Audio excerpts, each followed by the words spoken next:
My name is Nora Callahan. I'm 37 years old, and I've held a scalpel steady through emergencies that would shatter most people before breakfast. 14 months after my divorce was finalized, I was wrapping up a double shift near the maternity wing when the woman who used to call herself my mother-in-law stepped into my path like she'd been placed there by the universe itself.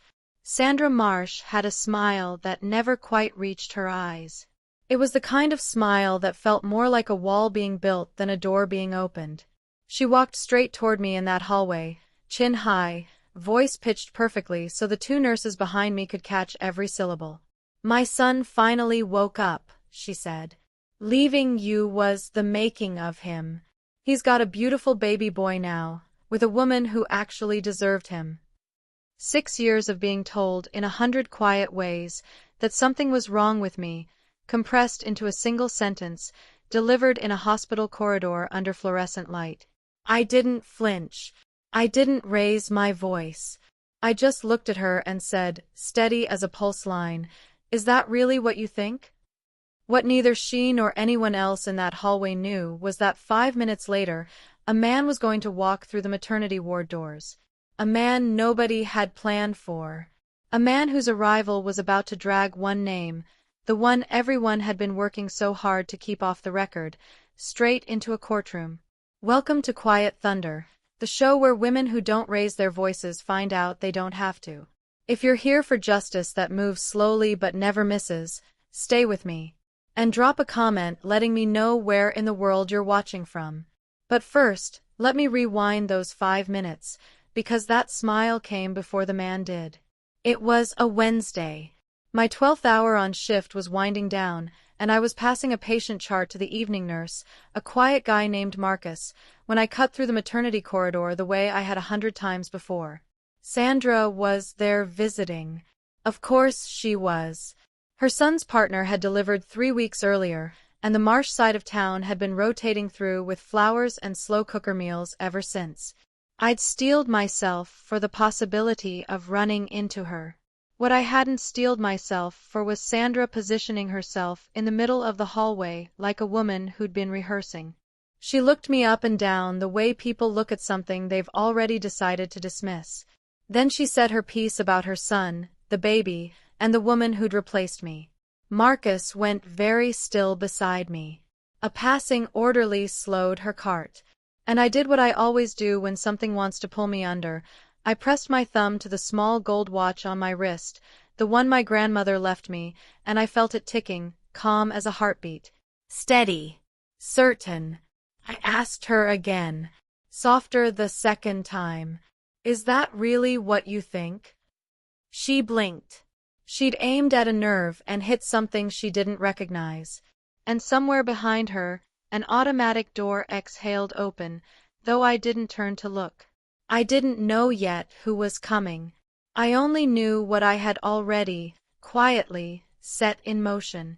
To understand why that moment mattered, you need to understand who I am and how I got there. I grew up in a small mill town in rural Pennsylvania, the kind of place where your reputation is the only currency that travels.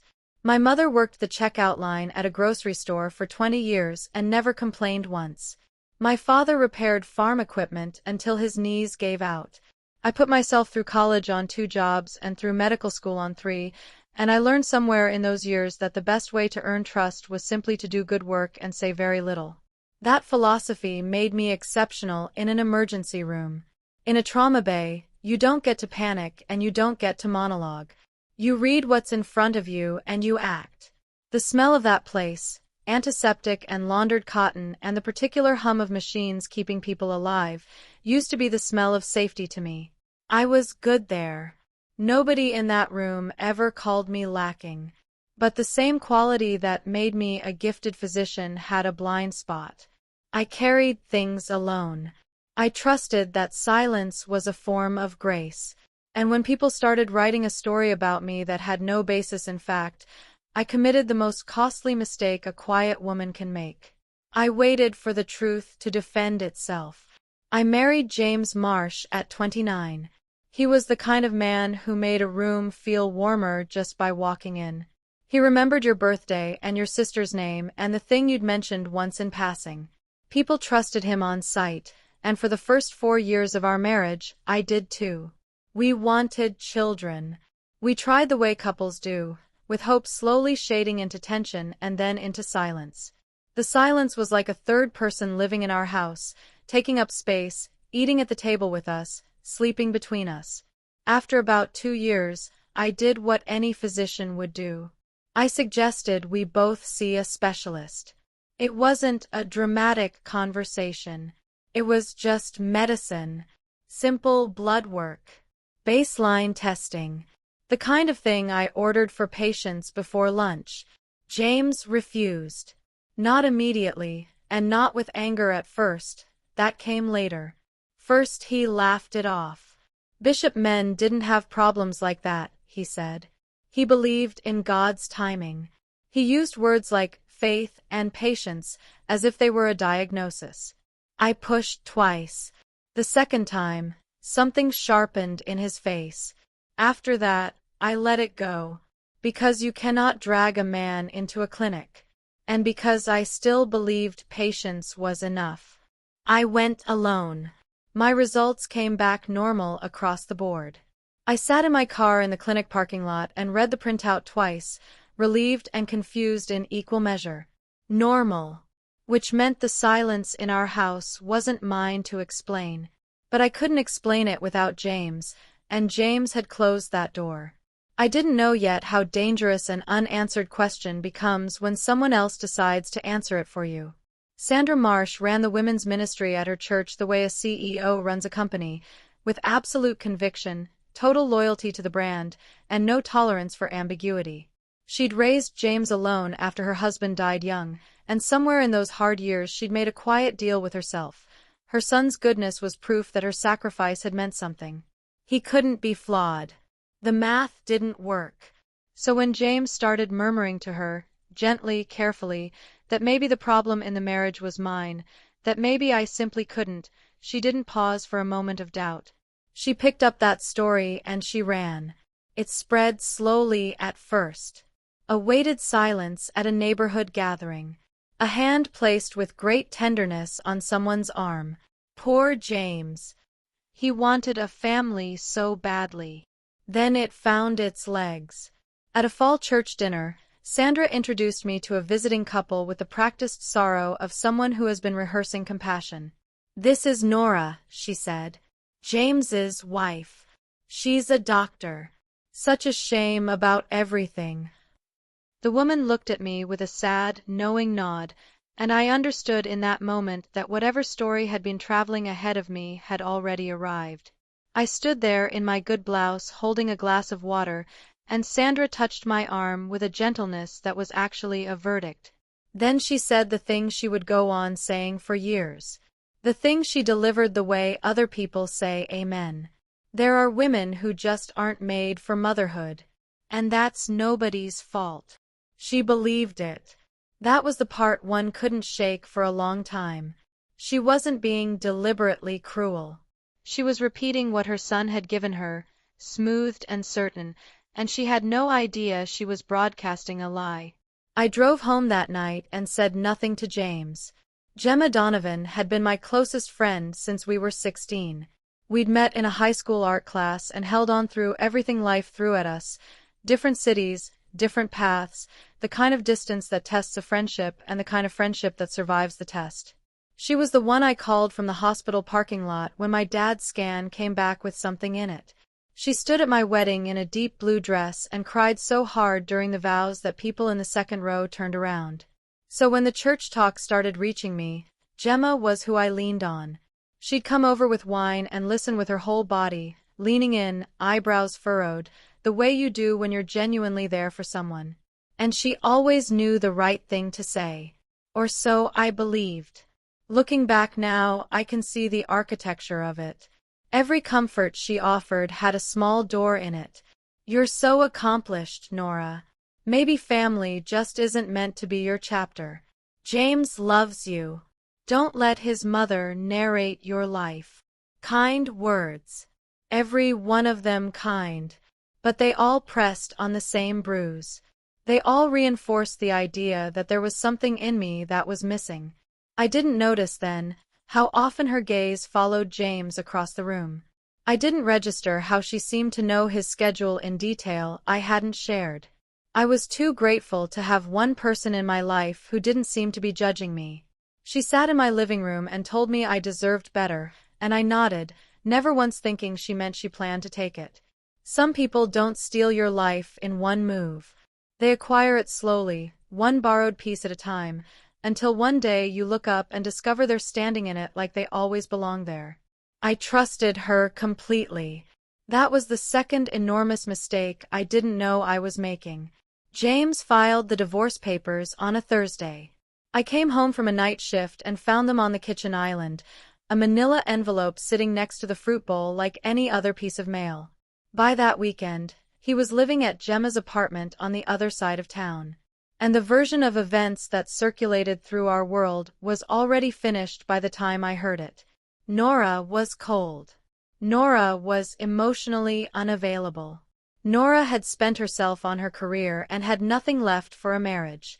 Nora couldn't give him a family, and a man who wants children eventually has to make a difficult choice. Sandra made sure the whole congregation understood. Gemma said nothing to correct a single word of it. The two people who had known me longest and claimed to love me most watched me become a cautionary tale, and I didn't fight the narrative. Because I'd learned by then that fighting felt like agreeing it had merit. I didn't post anything. I didn't call anyone to plead my case. I went to work the morning after I found those papers and I set a construction worker's shattered wrist and told him he'd be back on site in 6 weeks. And I was right. And that felt like the only solid thing I'd touched all week. If you've ever swallowed a false story about yourself just to keep something together, a family, a friendship, a reputation you spent years building, you know exactly what that costs. It doesn't taste like sacrifice. It tastes like something bleeding that you're not allowed to name. Stay with me, because this is the part where silence stops being noble and starts being expensive. The peace I was protecting so carefully wasn't mine to protect. It belonged to the people who needed me to stay quiet. Comment the word true if you've ever been in that place. And keep watching, because quiet has a breaking point. The story stopped being personal the day it followed me into my hospital. I'd been positioned for years to lead the emergency department. I had built the triage protocols that 3 surrounding hospitals now operated on. I'd logged more trauma hours than anyone on staff. The position was understood, by everyone who worked alongside me, to be mine when it opened. Then the whispers found the credentialing committee. No facts. There were no facts to find. Just the shape of the story. Dr. Callahan's personal situation is complicated. There are questions about stability. Have you heard what her ex-husband's family has been saying?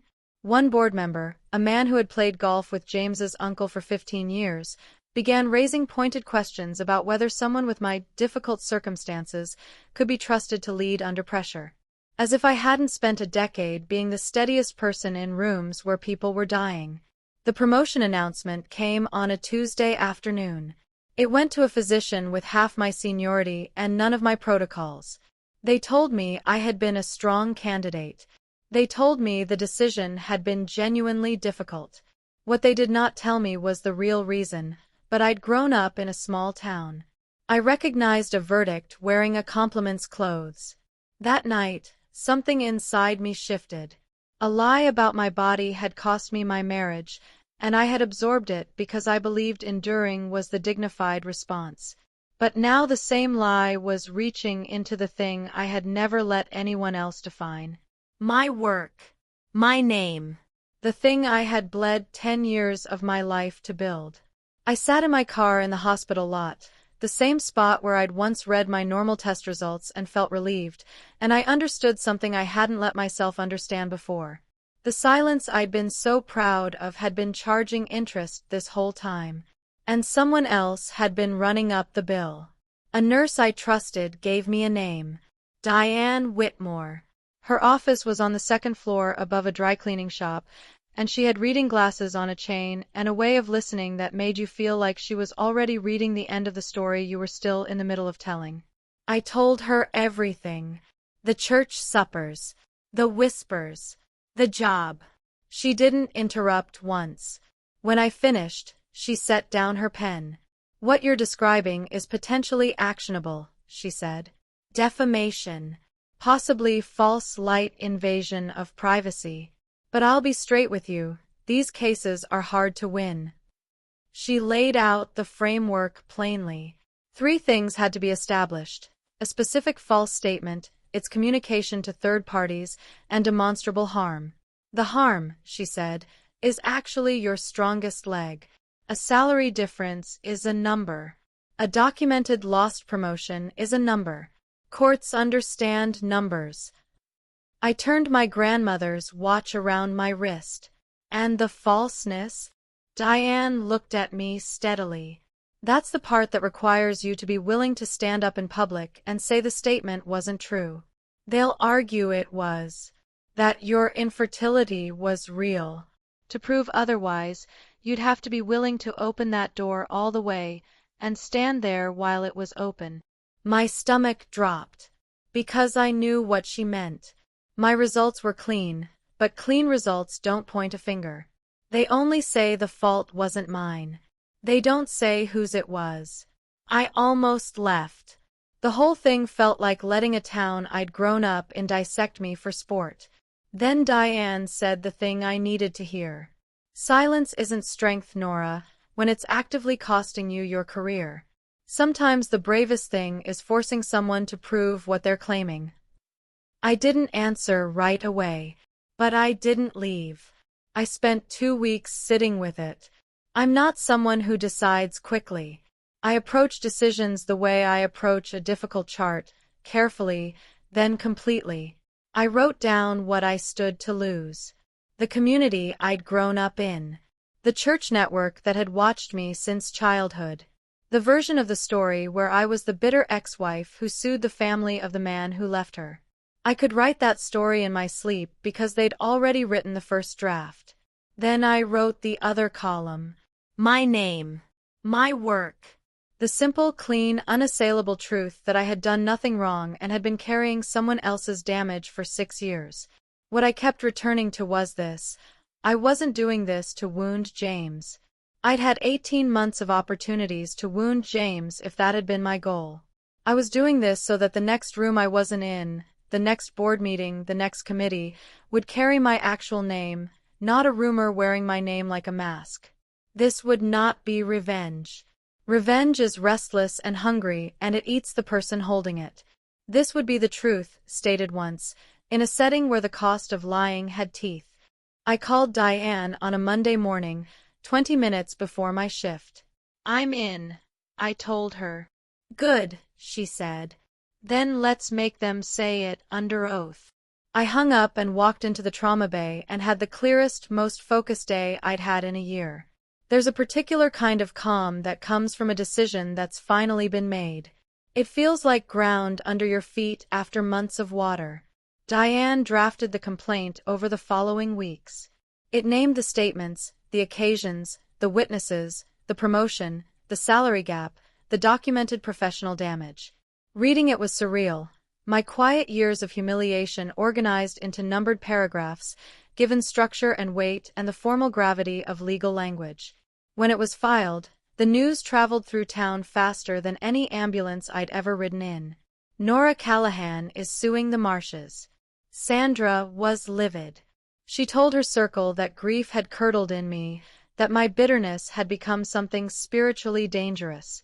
She repeated every word she'd ever said, louder this time, which, as Diane later told me with a quiet smile, was precisely what she'd been hoping for. James went silent. So did Gemma. But my phone filled anyway. Some messages were hostile. Some were curious. A few were from women I barely knew who said quiet, careful things, that they knew what it was to have someone else's story told about their body, in public, by someone who claimed to love them. I didn't respond to any of them.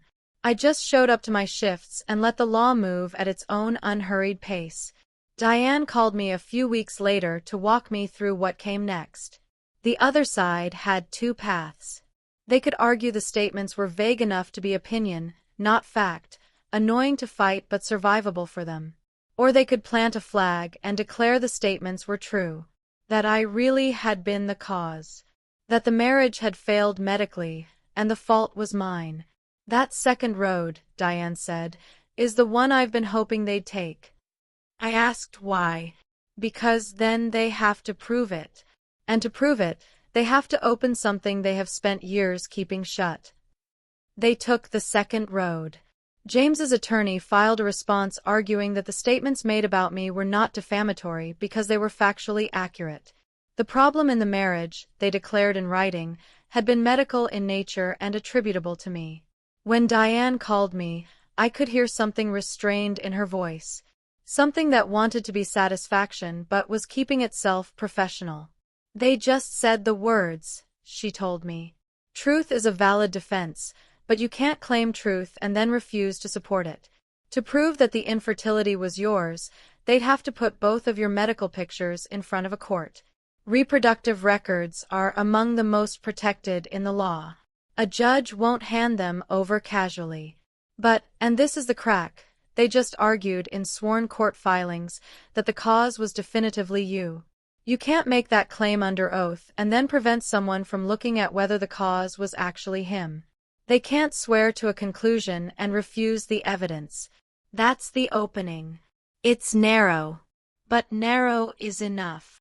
I sat down slowly at my kitchen table. Meaning, Diane said, they may have just handed us legal standing to ask a court to examine James's fertility. He's been insulated from this question for years. By swearing to it in their defense, they may have finally put him on the table.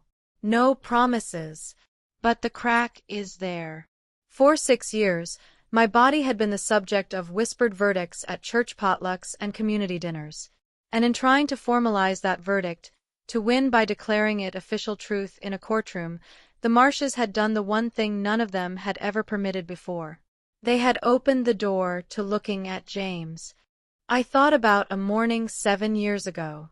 James had driven 2 hours to a clinic in the city for what he called a routine checkup. He'd been gone the whole day and come back different. Quiet in a hard-edged way. Short with me over small things.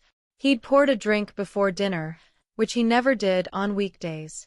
When I asked if everything was okay, he said the doctor had been incompetent and the whole trip was a waste, and he shifted the conversation so abruptly it was like watching someone slam a door. After that day, he never once raised the subject of testing again. Before that trip, he had at least performed openness to the idea. After it, the topic simply ceased to exist. And somewhere in that same stretch of weeks, the whispers about me had begun.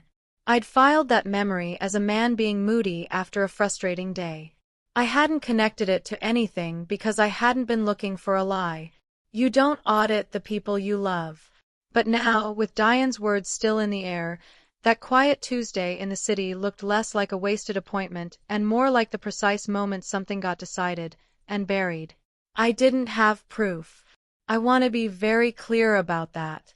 I had a memory with a bad feeling attached to it. That is nothing in a courtroom, but it was enough to tell Diane where to look. She listened without writing anything down, which I'd come to understand meant she was paying her deepest attention. A mood and a memory, she said, is nothing on its own, but it's a reason to ask the right question in the right room. She filed a motion the following week, arguing that because the defense had made James's reproductive role a sworn factual claim, his own relevant medical history had become properly discoverable in the case. His attorney fought it immediately and aggressively. I noticed that and noted what it meant. People don't fight that hard over nothing. They argued privacy. They argued irrelevance. They threw every procedural obstacle they had at the motion. A hearing was scheduled.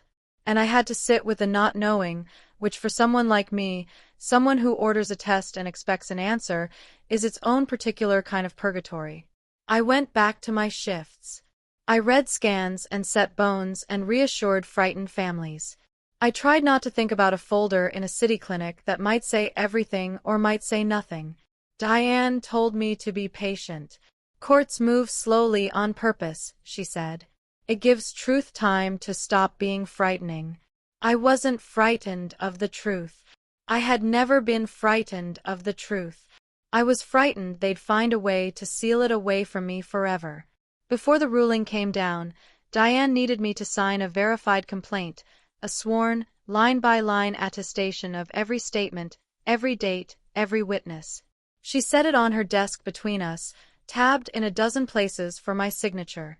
"Read every word before you sign," she said. "And sign only what you know to be true." I read it. All of it.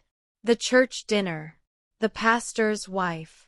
The specific words Sandra had delivered at social events over the course of years. The board meeting. The salary. Seeing my own years rendered in formal legal prose did something unexpected. It made the lie look exactly as fragile as it actually was. Like something that had only survived because no one had ever held it up to the light. I picked up Diane's pen. The office smelled like paper and old wood and the dry cleaning shop downstairs, and I noticed it the way you notice things that matter, because for 6 years, the one place I'd felt safe was the antiseptic certainty of my emergency department, where nobody called me hollow. This was somewhere else entirely. Somewhere out in the open. I pressed the pen to the line and signed my name. The watch slid cool against my wrist as I wrote. My grandmother used to say that patience isn't waiting, it's knowing the right moment when it finally comes. I had waited 6 years. This was the moment. I set the pen down and felt the steadiness of a decision that was no longer reversible. The ruling came on a gray afternoon during a slow shift. I stepped into the supply closet, gauze and 4 bags and the quiet hum of the ventilation, and answered Diane's call with my heart doing something it never did at work. "The judge granted it," she said. "With limits. But she granted it." Because the defense had staked their argument on the claim that my fertility was the cause, the court found that James's own reproductive history had become, in the judge's language, relevant and discoverable. The records would be reviewed under a strict protective order, shared only between counsel and the court, used narrowly and specifically. Not a public airing. A controlled, supervised examination of the one thing James had been shielding for the better part of a decade. "We still don't know what's in the file," Diane said carefully. "Maybe there's nothing. Maybe there's everything. But the vault is open." I stood in that closet and exhaled a breath I had apparently been holding for 7 years. Across town, I learned later, the news landed very differently. James's attorney reportedly requested an immediate private meeting. Sandra called Diane's office twice and was gently redirected. And for the first time, the people who had spent years defining what was true about my body found themselves facing the possibility that a court might define what was true about James's. I didn't celebrate. I don't think you understand yet why that mattered to me, so let me explain. I didn't text anyone. I didn't let myself feel triumphant. I finished my shift, filed my charts, drove home alone. But that night I slept the whole way through for the first time in months. Not because I'd won anything yet. Because the folder existed, and folders don't know how to protect anyone. The first sign that something had fractured on their end didn't come from James or Sandra. It came from Gemma. She texted me, out of nowhere, after 14 months of complete silence, at 11:47 on a Tuesday night. "Please don't do this. I'm begging you. Think about the baby." I read it 3 times.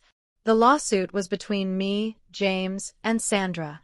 It was about words spoken about my body and a job I'd lost because of them. Gemma was not a named party. On paper, she had nothing to fear from the proceeding. So why was a woman who had everything, the man, the house, the new beginning, texting the woman she displaced in the middle of the night, begging her to stop? People who beg you to stop digging are usually very aware of what's underground. I sat with that text for a long time. I wasn't angry, or not only angry. I was curious in a way that was bone deep and very, very alert. If a woman who had apparently won everything was frightened of a civil lawsuit about defamation, the word that had not yet been said out loud was, why? Here's what I want you to hear. If you've ever been the calm one in a room full of noise, the people most afraid of the truth being spoken aloud are almost never the people the truth is supposed to hurt most. Keep watching. Tell me in the comments where you would have stopped. I almost stopped twice. Gemma's text didn't make me want to stop. It told me, without meaning to, that there was more in the ground than I'd even known to look for. The records arrived 8 days later through proper legal channels. I want to be precise about this because it matters to me that every part of this was done correctly. I am a physician. I have no right to access another person's protected medical information outside of care contexts. I wouldn't have wanted to even if I could. The records went to Diane through the mechanism the court had ordered, with opposing counsel present, under the protective order the judge had set. She read them the way it is supposed to work. Then she called me and asked me to come to her office. She had never asked me to come in for a call before. I knew before I sat down. She had the expression of someone about to hand you something that will rearrange your entire understanding of the last 6 years. 7 years ago, she said, James went to a clinic in the city. The one you remembered. She slid a single line toward me on a page, everything else blocked under the court seal. The diagnosis was azoospermia. Complete. No measurable sperm. James had been told, in plain clinical language, that he could not father a biological child. 7 years ago. The same week he came home changed and curt and poured a drink before dinner. The same stretch of weeks the whispers about me began. I sat very still. Diane watched me the way doctors watch families when they've just finished reading results. I didn't cry. I didn't shout. What happened instead was quieter and stranger than either of those things. Something enormous rearranged itself in my chest, like a dislocated joint finding its socket. A soft, painful click of things aligning correctly after years in the wrong position. For 6 years, I had been the broken one, the one the town pitied, the one who couldn't, and the man who had let an entire community believe that had known, from the very week the story began, that the truth was his. He had handed his own private shame to me and let me carry it in public. His mother had pinned it on with both hands and called it compassion. I drove home without the radio on. I expected to feel triumphant. I had braced for that, even been mildly worried about it. I didn't want to be the kind of person who felt glad about someone else's unraveling. But triumph never came.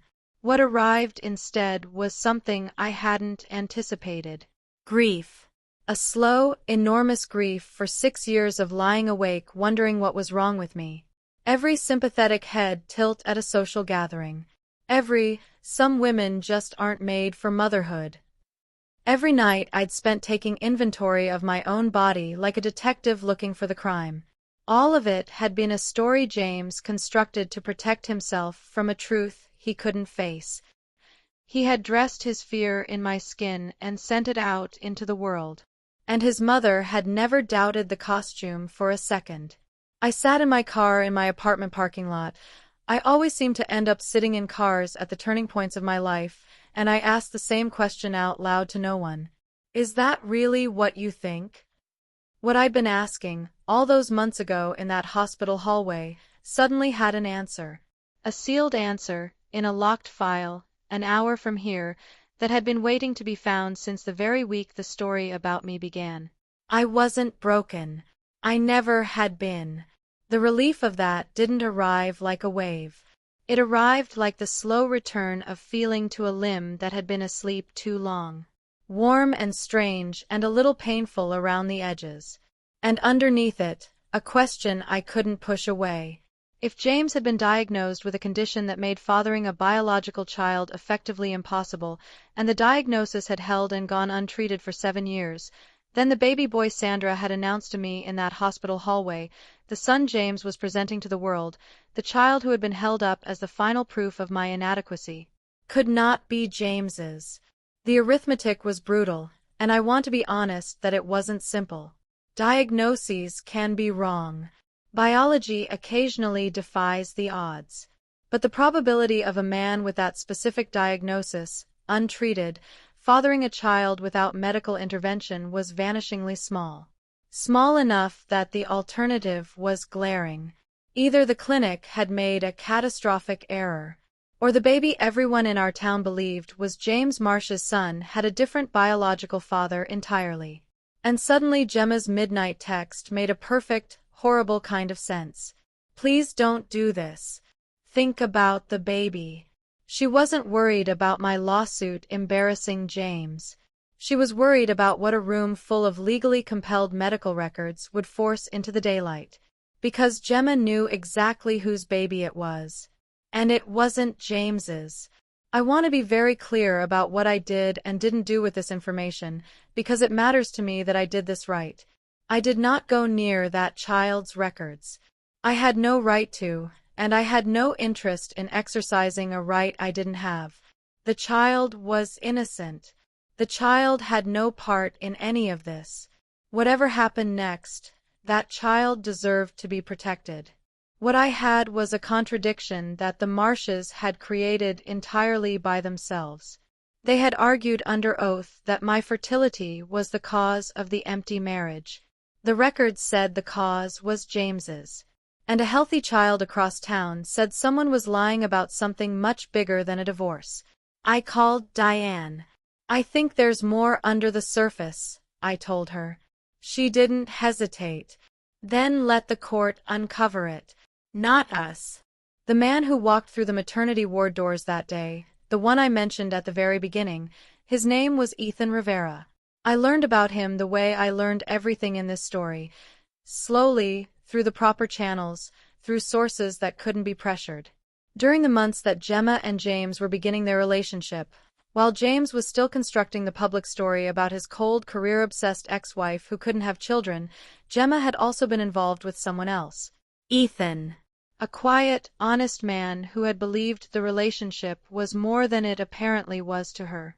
When she'd chosen James, she had cut Ethan off completely. Blocked him on every platform, never mentioned a due date, never said a word about a hospital. She had gambled that he would simply move on and that the timing would never be questioned by anyone who knew him. But the timing had never quite settled right for him. He'd kept asking careful questions of the handful of people they'd both known. One of them, without realizing the significance, had let a hospital name and a delivery date slip through. And so he came. To see a child he suspected might be his. And the moment he walked into that maternity room, Gemma's face went white. Because the one person she had been so certain would never connect the dots, was standing right in front of her. That's the picture I want you to hold. Sandra Marsh, triumphant and righteous in the hallway, certain that her son's new life had proven everything she'd ever said about me.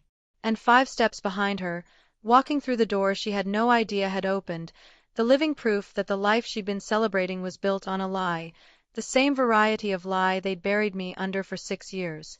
I didn't arrange that moment. I didn't understand it when it happened. I just stood there, calm and still, and asked if that was really what she thought. And then the door opened, and the whole structure began to come down without me lifting a single finger.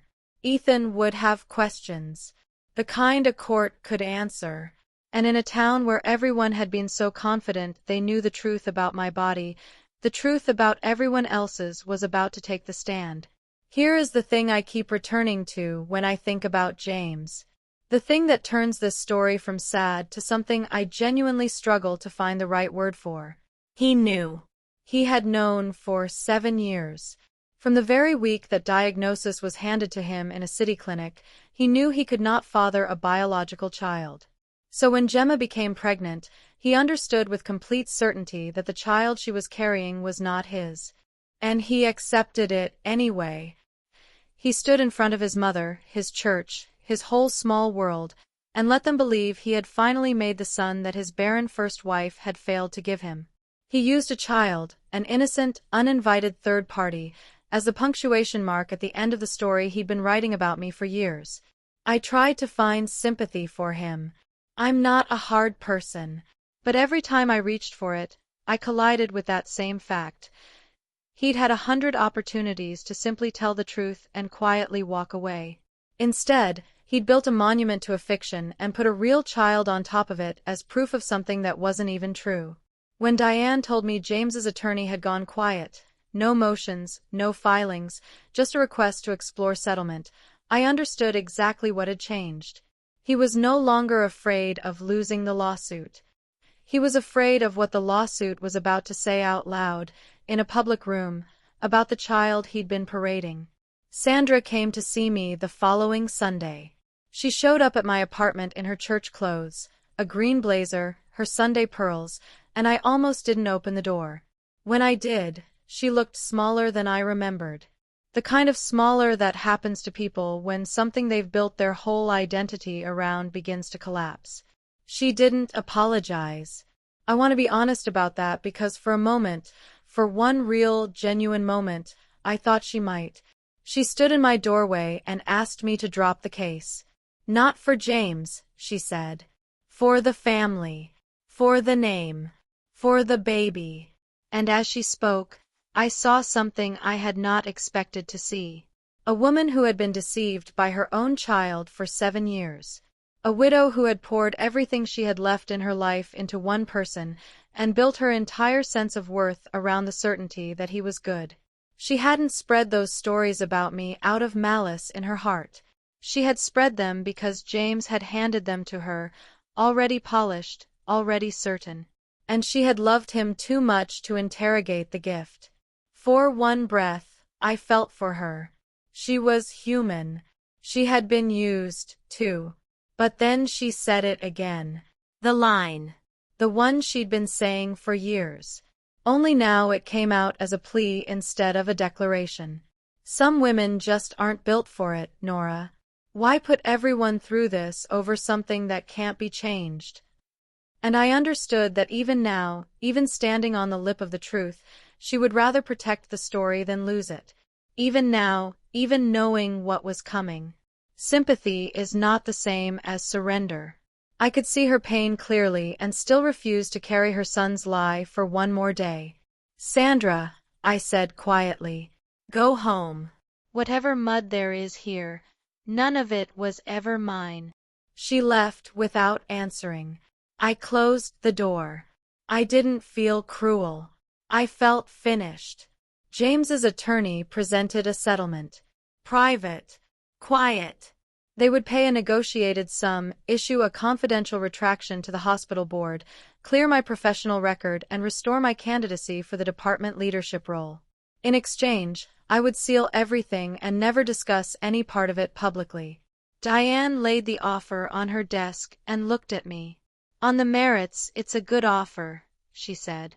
You would get your name back. The board would learn the truth. You'd have everything you said you came for. She wasn't wrong. By the numbers, it was a win. Everything I had told myself I wanted, delivered quietly into a drawer, whispered in a back room to the same board members who had believed the lie. While Sandra continued saying what she always said at church. While James continued his performance of fatherhood. While the story about the cold, broken doctor lived on in the corners of town where sealed settlements never reach. I thought about it for a long time. Then I said no. Not out of spite. Please hear the difference, because the difference is the whole point. I didn't refuse because I wanted to watch the Marshes suffer. I refused because a private correction was just a quieter version of the same arrangement, the truth kept out of sight, out of the public air, out of the same rooms where the lie had lived for 6 years. They had said it at church dinners, at potlucks, at social gatherings. They had said it in front of witnesses who nodded and repeated it. The correction had to live in the same places. Not a whisper behind a closed door. Not a sealed document. The truth spoken once, out loud, in the same open air as the lie. I won't accept a quiet apology for a wound they handed me in public, I told Diane. Once. Out loud. Where it counts. And then I'm done. Diane capped her pen and smiled like someone who'd been waiting 30 years to hear exactly that sentence. Then we go to court, she said. Where something you can breathe in. The hearing was held on a bright, cold Thursday morning in the county courthouse. I had expected nerves. I had run more codes than I could count without my hands shaking, but this felt different, because this time, the thing on the table wasn't a stranger. It was me. It was my name, and 6 years of what had been done to it. The room filled in a way that told you everything about how small towns work. 2 members of the hospital board sat in the gallery, looking uncomfortable in the way of people who have come to witness something they were partly responsible for. Several women from Sandra's church circle, the ones who had nodded along to her pity for so many years, sat together in the middle rows. Sandra herself sat rigid in the second row, staring straight ahead. James sat beside his attorney, pale and visibly diminished inside a suit that seemed to have been fitted for a more confident version of him. And in the back row, very still, Gemma sat holding herself like something fragile. 2 rows behind her, unannounced, sat Ethan Rivera. I sat at Diane's table and felt the entire weight of the past 6 years gathered into a single room. These were the people who had witnessed my humiliation, who had accepted the story, who had repeated it or failed to contradict it. Now they were here for something different. That was the part one had insisted on.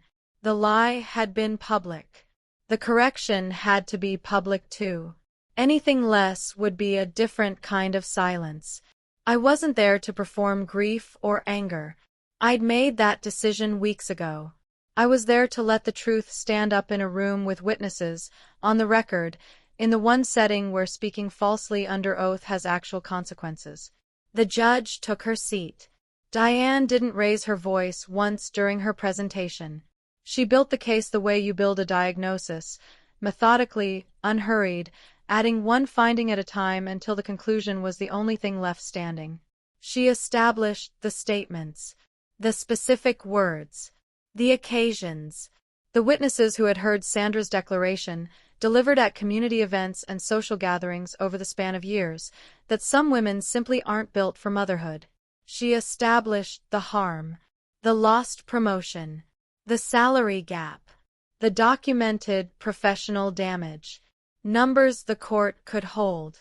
Then she addressed the defense's own sworn argument, the claim they had made in their response, that the statements were true, that the infertility had been mine, that the cause of the empty marriage had been my body. She asked the court to consider the records that the defense's own argument had made discoverable. Under the protective order, only the relevant finding was read aloud. 7 years ago, James Marsh had been diagnosed with a condition rendering him biologically unable to father a child. The room changed. I watched the church women turn in unison towards Sandra, who had gone the color of old paper. I watched the board members exchange a glance that I will never forget as long as I live. Then Diane laid the final piece on the table, the contradiction that the Marshes had constructed entirely with their own hands. The defense had sworn the empty marriage was my failure. The record said the failure was James's. And there was, by the family's own very loud and public account, a child. She noted, plainly, without theater, that questions of paternity in that child's life had become relevant to related custody proceedings, and that genetic testing in those proceedings had not established James's biological connection to the child. She said it the way you'd read a lab value. And that was when James stood up. That isn't. His voice cracked across the courtroom. You can't just. The judge told him to sit. Sandra was on her feet a moment later, my name coming out of her mouth like an accusation, her certainty shattering in real time, the woman who had been so sure for so long discovering that certainty has a cost when it's built on a lie. Both of them, loud and coming apart, while I sat perfectly still at Diane's table and said nothing at all. Sandra turned to me. She pointed across the room. Her composure was gone. Her Sunday morning authority was gone. The campaign she had run for 6 years was crumbling in a space she no longer controlled, and out of the wreckage came the only words she had left. Some women just aren't built for it, she cried, pointing across the room. Some women just. She couldn't finish it. And I stood up slowly. Because I had waited 6 years for this exact moment and I was not going to rush through it. I didn't shout. My voice was flat and clear and calm. The voice I use when I have to tell a family something true and hard in a hospital corridor. The voice that is quieter than the room and somehow louder for it. "You're right, Sandra," I said. The entire courtroom went silent. "You are absolutely right. One person in that marriage was never going to have biological children." I let that breathe. I looked at James, then back at his mother. The medical record only ever had one name on it, and it wasn't mine. Carol's hand dropped. James had his face in his hands.